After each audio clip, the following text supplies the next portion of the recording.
ou eu gasto, sei lá, 30 minutos preparando o sermão e 30 minutos orando. Eu acho que essa questão acaba evidenciando um pouquinho quanto eu confio na força do meu braço ou no braço de Deus. Rapaz, que problema que ele trouxe, hein?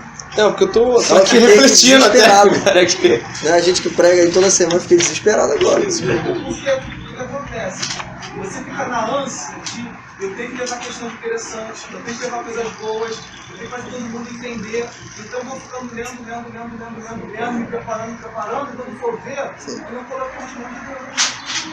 Assim é assim.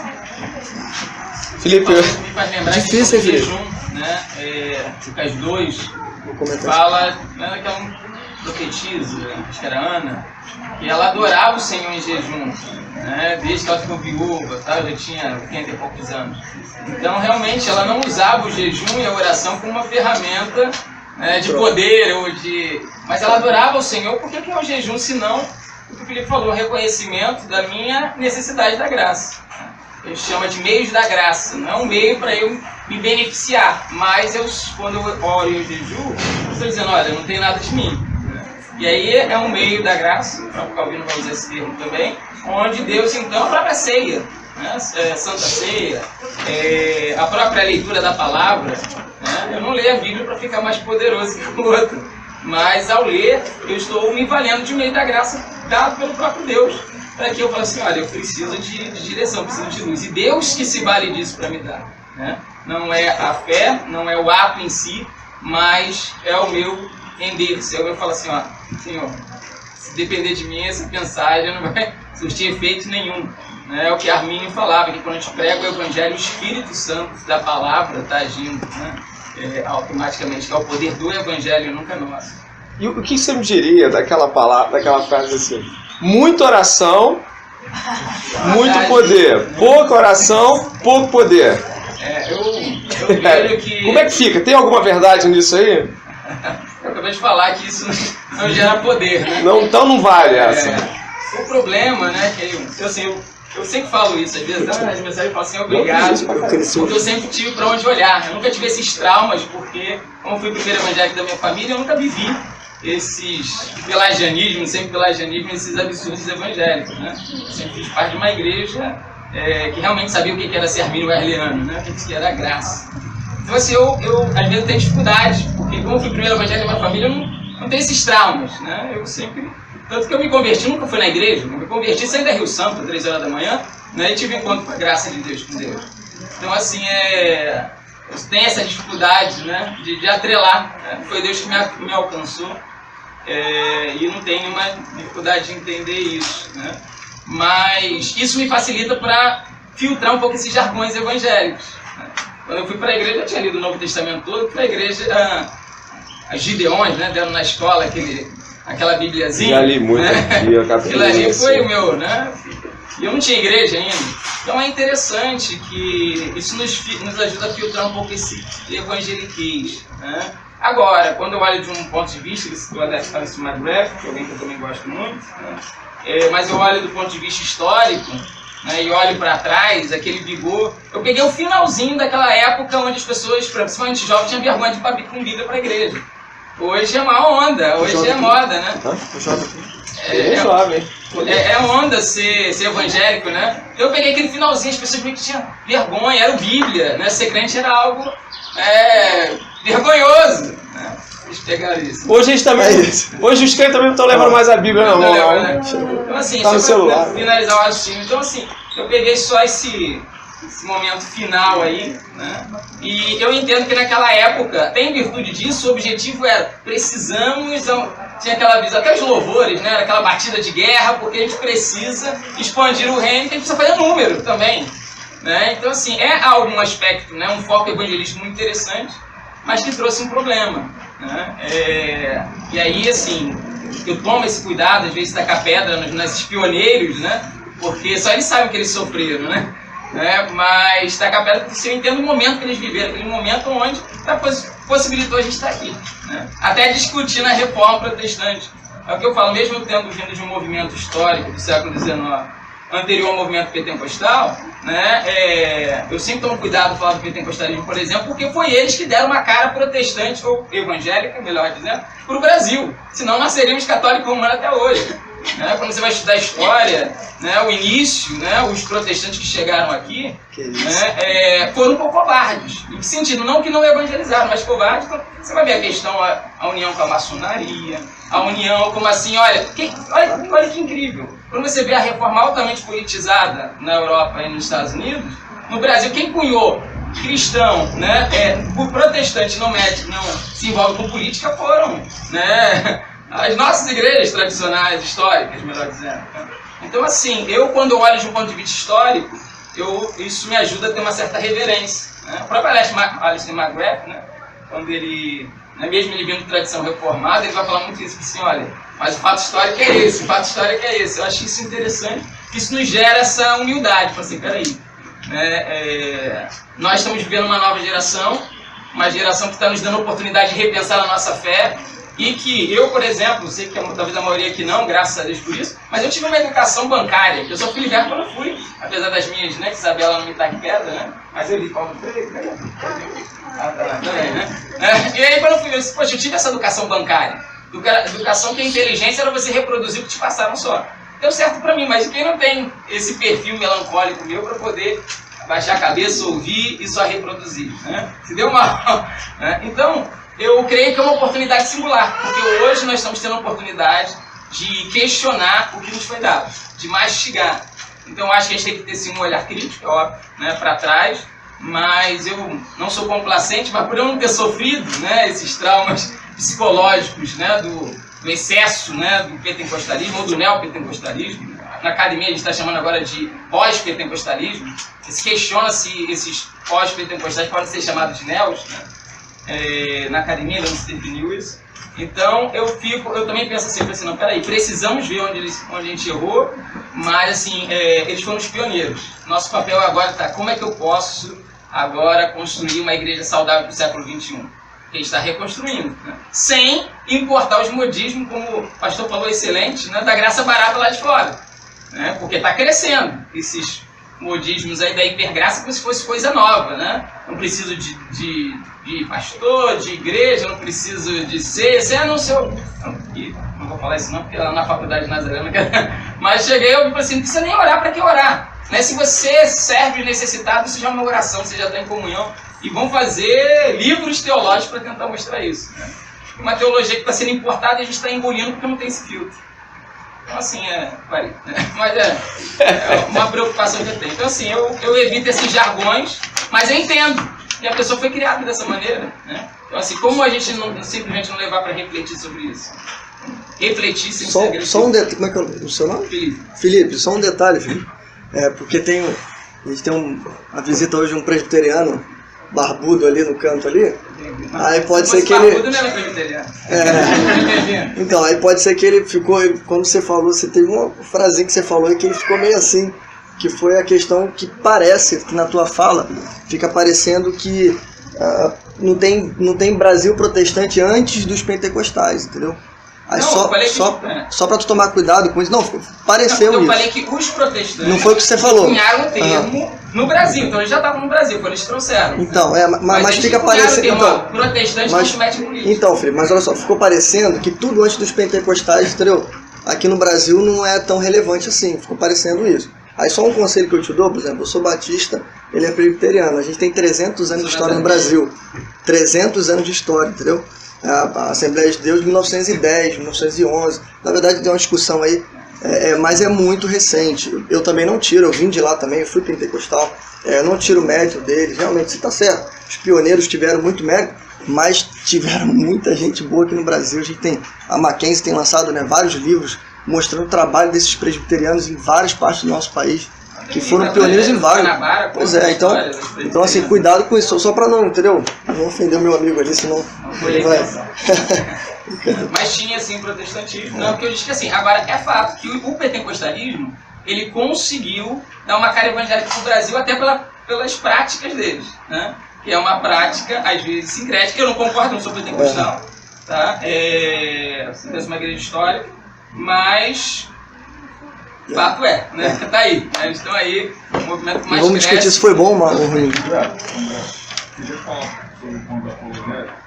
Vou ter que ser rapidinho só pra gente fechar esse ponto aqui. Tá lá. Eu gostaria de falar que a questão argumentativa, quando o Cristo afirma a verdade, ele presume toda a estrutura lógico-cognitiva. Então, quando o Cristo fala que é verdade, isso significa que toda a estrutura que vai levar a ele é uma estrutura que presume a lógica. Ou seja, Cristo vai manifestar na sua natureza a lógica. Eu não estou falando que a argumentação é que provoca a salvação, mas Cristo, ao se afirmar a verdade, ele presume que toda a estrutura da realidade, que pode ser classificada de forma lógica e cognitiva, vai levar a ele. Ou seja, a argumentação é um produto da graça também. Quando Paulo está no Areópago, debatendo com os filósofos, ele está manifestando a graça de Deus.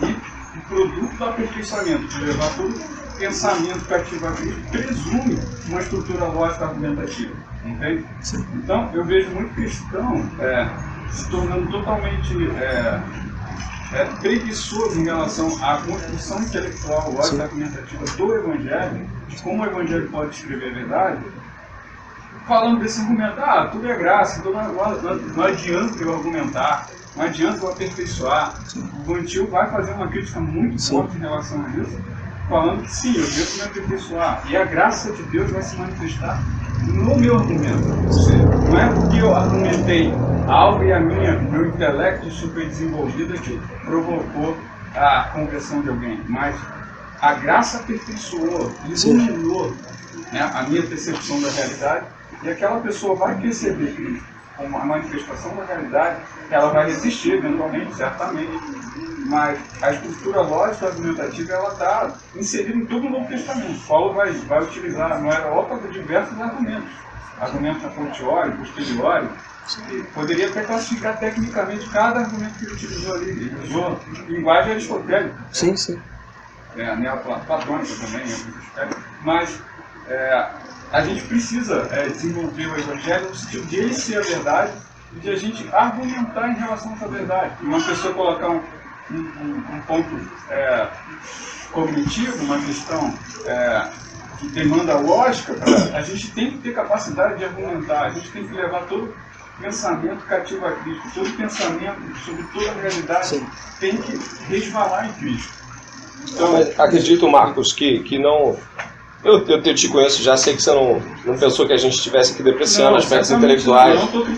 Não, eu sei pela tua fala que você está mais fazendo um ode à própria intelectualidade cristã, que é vasta, que é farta, e de que é real, calcada na realidade. Eu sei que você sabe disso, que a gente conversa e concorda sobre isso. Nossa preocupação é sempre apenas a gente pensar que, de alguma forma, a nossa sustentação argumentativa pode estar convencendo alguém. E quem convence é o Espírito Santo. E eu sei que você entendeu isso. Mas eu também concordo com você que existe um clima de anti-intelectualismo muito forte, às vezes pairante, e que leitura é quase que uma abominação, né, cara? A gente tinha um amigo nosso que falava assim, a gente falava um livro pra ele, esse é o livro. Esse aí. Esse já tem gente rindo porque conhece ele. Não, mas é porque... Quer ler o livro? Lê esse. Só esse. Aí ele fazia assim. Eu falei, não, cara, porque se você lê a instrução teológica, você ganha muito também, cara. Pô, tu lê aí Cidade de Deus. Cidade de Deus tá aqui, ó. Tipo assim, então... assim, de boa, não, assim, né, ele tá certo, né? Mas o que eu quero dizer é que, de fato, existe um clima anti-intelectual. De fato. Sim. Mas o que eu acho que nós estamos pensando junto aqui é sobre o fato de que a graça de Deus, e não qualquer argumento nosso, pode de fato ser altamente persuasiva. É a graça que persuade o pecador. Mas a gente concorda que a graça opera através do argumento e ela presume a iluminação do argumento. Eu vejo com a apologética como a iluminação da graça. Tá quase me convencendo, tô brincando. Não, mas olha só, é o Felipe, teu nome também? Marcos. Que susto. Eu não padronizei aqui não, cara. Felipe? Tu é jovem também? Tu é jovem? Até o final a gente vai definir o que é ser jovem. Cara, porque eu já ganhei o título de jovem, pula. Isso aí, porque isso aqui não é jovem. Mas cabelo comprido. Marcos, né? Não, eu não tô criticando. Não, sim. Eu entendi. Até porque eu gosto muito da apologética, eu gosto muito do Vantil. Só consegui ler um livro dele, é muito difícil ler o Vantil. Parabéns, né? Você conseguiu ler o Vantil. porque o Frank Ferreira falou, né, que ele não entendeu nada do que ele leu do Vantil. Eu tô começando a ler por causa dele lá. Você perguntou do Vantil, eu tô começando a ler o Vantil. Ele é comecei ontem. Ele quer falar. Mas só assim, pra não... É difícil entender. Eu conciliei um pouquinho e parei. Mas assim, dá para entender o pressuposicionalismo, pelo menos de forma geral, assim. Só Marcos, como ele falou, eu sei que você não pensa assim, mas pode ser que alguém pense de alguma maneira. Há uma discussão muito grande na apologética para dizer até onde ela vai, ou qual é a função dela. Todo livro de apologética simples começa assim. Craig fala disso, McGrath, todo mundo fala. Agora, o ponto que eu quero chegar é o seguinte, eu concordo contigo, toda a verdade é verdade de Deus, Charles Colson, né? Aí por aí vai, a gente pode estar aqui várias pessoas para dizer isso que você falou. Agora o ponto é, qual é a mensagem que salva? Entendeu? A gente não está falando do discurso que vai mostrar a melhor visão da realidade. Por exemplo, se a gente vai discutir criação, né, eu concordo plenamente que criacionismo é infinitamente mais plausível do que o evolucionismo. Tá, mas a questão é, se eu explicar criacionismo, aquela pessoa vai se converter? Esse é o ponto. A gente está falando, os solas da reforma, é sempre bom lembrar isso, tá? Alguém já deve ter falado, os solas da reforma, eles vêm da doutrina da soteriologia. Então, isso você deve saber, os 5 solas, eles são soteriológicos, então eles querem explicar a salvação, né? Somente na Escritura você encontra a mensagem de salvação, somente em Cristo Jesus, porque Ele que fez o sacrifício, e essa salvação é somente pela graça, mediante somente a fé, e tudo isso é para glória de Deus somente. Então, o problema é qual o discurso que salva, entendeu? Esse é o problema. Romanos capítulo 1, pregação do Evangelho.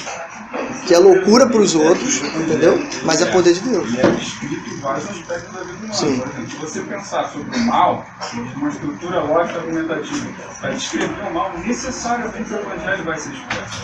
Então, só tem uma linguagem...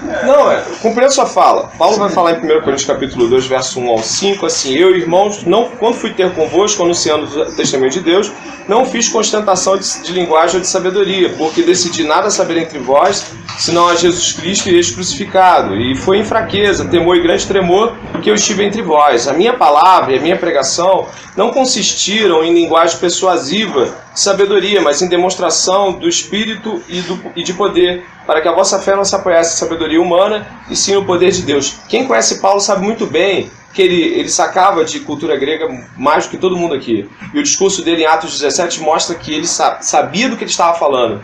Mas talvez o que ele esteja dizendo é não se apoiar, não fazer.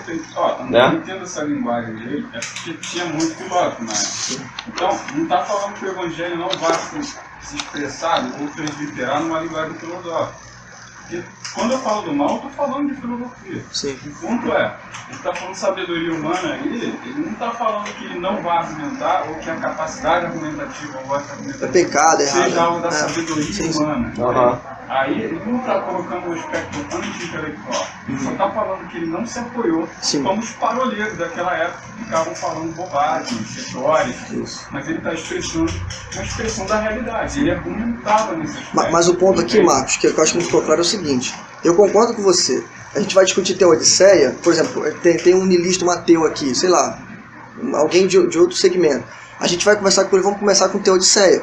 O ponto é, se ele se converter, dificilmente a gente vai poder dizer que ele se converteu ouvindo Teodiceia. Ou porque a gente convenceu a ele que a nossa explicação, ou a nossa argumentação sobre Teodiceia converteu o coração dele. A Teodiceia vai levar ele para a cruz em algum momento. Quando a gente passar pela cruz, aí o coração dele vai ser salvo. Esse é o ponto que eu estou querendo dizer. E aí, se a gente negar isso, a gente nega toda a reforma. Porque o solos Cristo, como eu falei, a base do solo Cristo, que já foi pregado aqui, do sola fide justificai, que já foi pregado aqui, do sola gratia, todos eles saem da teologia da cruz. E um evangelho sem cruz, entende? É a argumentação filosófica barata, que é o que você falou dos paroleiros. Ele tem que levar o cara até a cruz. Quando chega ali, meu irmão, não tem homem que convença. Eu concordo plenamente. A apologética e filosofia, elas servem pra gente, história, por exemplo, para conduzir a pessoa para esse caminho. Agora, se não passar lá, meu amigo, dificilmente a gente vai, conseguir. Pensa no Gólgota, na subida da cruz ali, tu tá conversando o cara, subindo com ele, e convencendo ele a ir até lá em cima para ele olhar o que vai estar lá. E aí tu vai levando o cara na argumentação apologética, mas chega lá em cima tem uma cruz. um homem morto, lá, morrendo lá. E aí quando ele olhar aquilo lá, não vai ser eu que vou convencer ele de que vai pegar dele, não. É Deus. Então, eu não estou contra a graça. Eu acho que ele tá contra. Eu só estou Não, cara. Só que Brincando, Marcos, a gente tá só definindo. Sim, sim. Então, até mesmo a argumentação é o poder da graça. Ninguém pode se ensoberbecer e falar, eu sou tão inteligente que eu convenci. Mas depois eu vou fazer alguns Só que- cortes aqui só que eu que- vou colocar que você não falou isso. Tá bom? Mas perfeita essa explicação. Eu espero não ter ofendido. Não, que isso, mano, pelo amor de Deus. Eu sou calvinista, rapaz. Graça comum é meu café da manhã. Quer falar? Ó? Quer falar? É que fala infantil, ele já fica incomodado. Ninguém pode falar infantil. Deixa o cara falar infantil. Fala aí, tô brincando. Eu falo de forma elogiosa. Tô brincando. JP. É interessante porque aí você não quer. Hoje em dia você fala que ninguém explica Deus, né? Aí você foge de qualquer argumentação, diz, não, olha só, Deus, a gente tem que experimentar Deus. Eu acho que Eu gosto dessa música. Tu gosta, né? E que vira quase um gnosticismo, né? Então, como que é Deus? Não, eu não tenho nada para te falar sobre ele. Você tem que experimentar, e aí de repente você vai usar o santo do daime, aí você vai ver Deus, né? Quem está falando é justamente isso, é pelo contrário, existe inclusive um conteúdo objetivo a respeito de Deus que a gente deve passar para as pessoas, que a gente aprende através da Bíblia e que a gente tem responsabilidade de passar para as pessoas da melhor forma que a gente puder.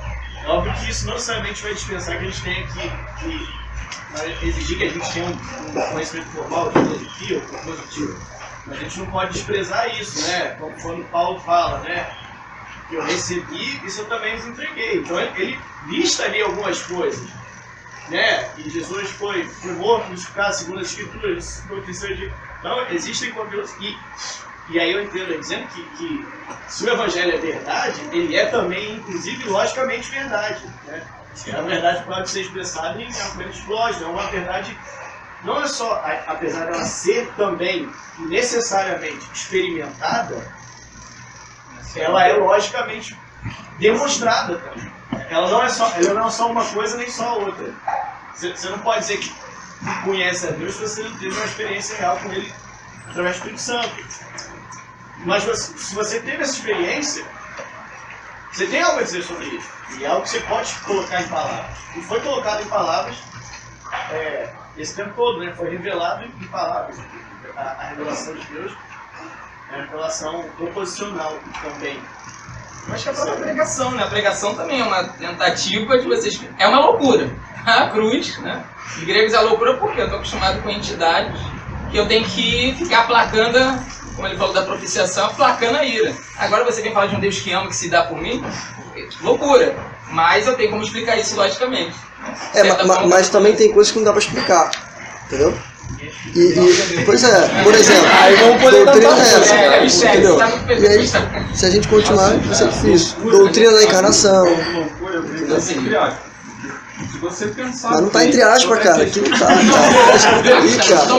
Eu falo loucura entre aspas porque se você pensar bem, a natureza da graça, da misericórdia, do amor e da possibilidade de unificar toda a realidade, no sentido de o mal, o bem, só que isso poderia de forma logicamente responder como pode um Deus. É loucura para um grupo. É loucura para um grupo, mas não para todo mundo. Mas eu acho que ele também, Paulo está dizendo que é loucura ali pelo aspecto que tange ele tá certo, a realidade que aquelas pessoas entendiam como uma realidade possível de algo são. É isso que ele falou. Entendeu? Você está olhando para um homem, para os judeus, ele olhava e falava, esse camarada é um criminoso. O outro está dizendo, poxa, pela cruz e tem ressurreição de morto, o cara volta pro corpo, era para deixar o corpo lá, meu irmão. Quer dizer que o cara que era grego ia deixar o corpo lá, falei, voltou pro corpo. Então é loucura no sistema lógico de crenças daqueles homens. E ainda é loucura pra gente.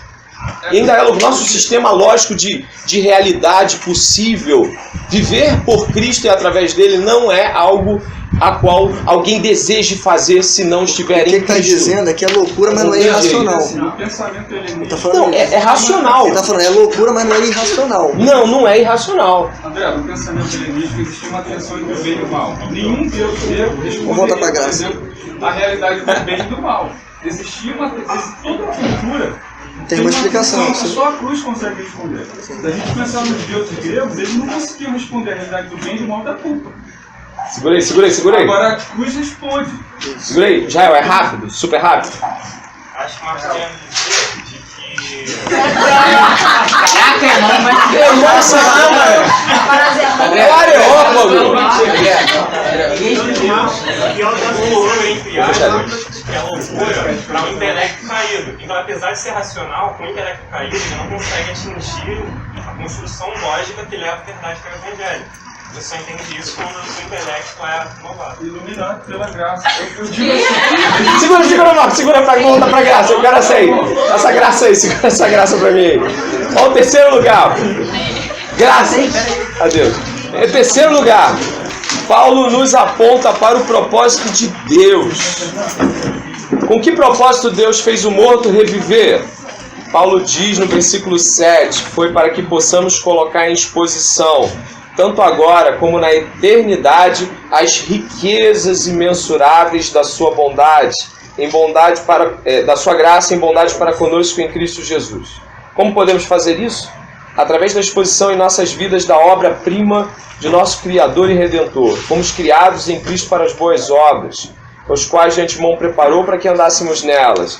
Significa, e ele está citando aqui o verso 7, podemos olhar nas nossas Bíblias, eu vou voltar lá para Efésios, por favor, 2:7, que existe um motivo, e ele não é sobre a minha história de vida ou sua, mas é sobre Deus, é sobre quem Deus é sobre os planos de Deus serem revelados para esse tempo, é sobre os mistérios de Deus serem revelados.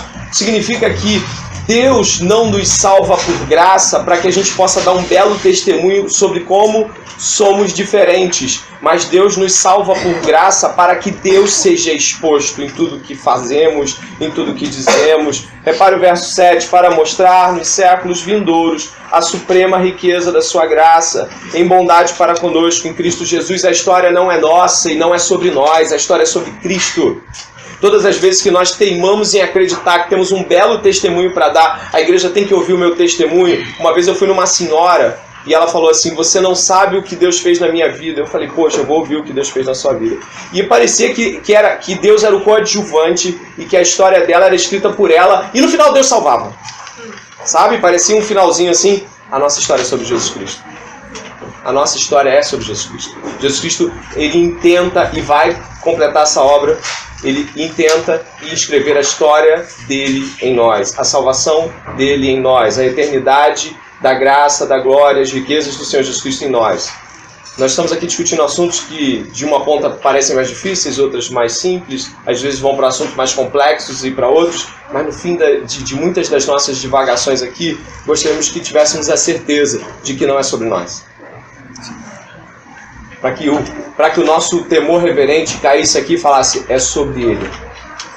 Porque dele, por Ele e para Ele são todas as coisas. E a Ele a glória eternamente. Significa que a graça de Deus revelada entre nós aqui, o modo como ela opera, ou a mecânica da salvação, não importa se é arminiana ou calvinista, a mecânica da salvação, segundo Martin Lloyd Jones, pode se diferenciar um pouco, mas é sobre Cristo. Sobre Ele. E a gente tem que sair daqui com a certeza de que a nossa história tem que denotar todo esse mundo, as riquezas maravilhosas de Jesus Cristo. E isso não somente é eu fico às vezes pairando sobre esses pensamentos na minha vida e falo, Senhor, essa história é mais sobre o André, tem sido mais sobre o André, as pessoas falam sobre o André, as pessoas perguntam sobre o André, será que o André vai estar ou é sobre Cristo? É sobre Ele. Sempre vai ser sobre Ele. Não é verdade? Sempre me lembro disso e me lembro do que os morávios fizeram várias vezes, sendo uma daquelas mais emblemáticas quando se venderam como escravos para poder pregar o Evangelho de Cristo. Isso nunca saiu da minha mente, desde a primeira vez que eu ouvi alguém contando essa história. E até hoje eu fico pensando, cara, não sabemos nada mais sobre eles. Só sabemos que eles foram, porque o Cordeiro é digno de ser glorificado como eles glorificaram. O que sabemos sobre esses homens? Mais nada. O que sabemos sobre os milhões de cristãos que morreram nos contêineres congelados da Sibéria nas mãos de Stalin? Nada. O que sabemos sobre os cristãos sudaneses, os cristãos de Darfur, os cristãos da Etiópia? Nada. E de certa forma é até bom que não saibamos, porque é sobre ele, não é sobre nós. A gente precisa repousar sobre essa certeza essa tarde, né? A gente está terminando já quase aí, tá? Tá quase acabando aqui. Hoje virou Academia em Debate. Cadê? Hoje virou Academia em Debate, virou... Eu tinha que ter gravado, eu tinha que ter umas 5 horas de duração aqui, cara. Pra ver réplica, tréplica. Foi maravilhoso. Nós temos por hábito aqui, Miguel, pedir que as pessoas se manifestem, comentando aquilo que acharam mais interessante, mais pertinente, né? Se tu tiver alguma consideração final, faz aí. E aí já joga a bola pra galera aí. Tá, não, só quero agradecer. Pra mim foi uma honra estar aqui. Como eu disse, eu ansiava muito conhecê-los. E graças a Deus a gente pôde fazer isso. Tem dificuldade, né? A igreja lá, o culto é quarta-feira, então daqui eu já estou indo para lá. Eu quero encorajar também vocês, né? Porque eu sei que o André é um camarada que ama a igreja, e sempre foi assim, desde que eu conheci, e até hoje ele tem sido. E eu quero encorajar vocês, não é fazer propaganda da minha igreja não, entendo o que eu vou dizer, mas é encorajá-los que daqui, né? Que isso aqui seja uma escola de profetas, tal como era lá no Antigo Testamento. Isso aqui seja uma escola de pastores, de líderes. Porque a gente daqui, a gente critica muito a igreja. E eu sempre preguei assim, né? Eu sempre, talvez no ministério de Jeremias, né? Talvez na unção de Jeremias, como o pessoal fala, sempre preguei assim, criticando os pecados da igreja. Mas a pergunta é, o que eu fiz para que isso mudasse, para que melhorasse isso? Os reformadores fizeram isso. Batalharam durante alguns anos. Lutero fez 2 protestos, né? 97 teses, depois 95, foi para debate, dietas e tal, mas e aí Lutero? Aí ele começa a andar as primeiras igrejas protestantes, aí ele vê o mal que o pessoal estava fazendo, está tudo desandado, aí ele vai criar o catecismo maior, o catecismo menor, e começa a pastorear essas igrejas, mentorear esses pastores, a cuidar desse pessoal. Então eu quero convidar vocês para que isso aqui, que é muito bom, de alguma maneira alcance, né? Aqui tem várias igrejas representadas, que vocês levem isso para as pessoas lá. Por exemplo, a minha igreja, alguns aqui conhecem, poxa, como a minha igreja necessitaria ouvir isso aqui, está ouvindo isso aqui, embora eles tenham a pregação, mas esse momento aqui é maravilhoso. Tá bom, gente? Então, quero agradecer, para mim foi um privilégio estar aqui. Aqui. Meu cansaço foi embora. Foi? Foi, eu estava um pouquinho cansado, mas foi embora. E eu estou muito feliz de estar aqui. Obrigado, tá, gente? Foi muito bom tê-lo aqui, né? Tem sido muito bom esse mês de convidados. O pastor Luiz Felipe Cordoal foi o primeiro, o Alcino semana passada. O Alcino semana passada ele falou um negócio muito estranho. Ele falou, ansiava ter convosco, eu já vos conhecia. Ele lembra assim?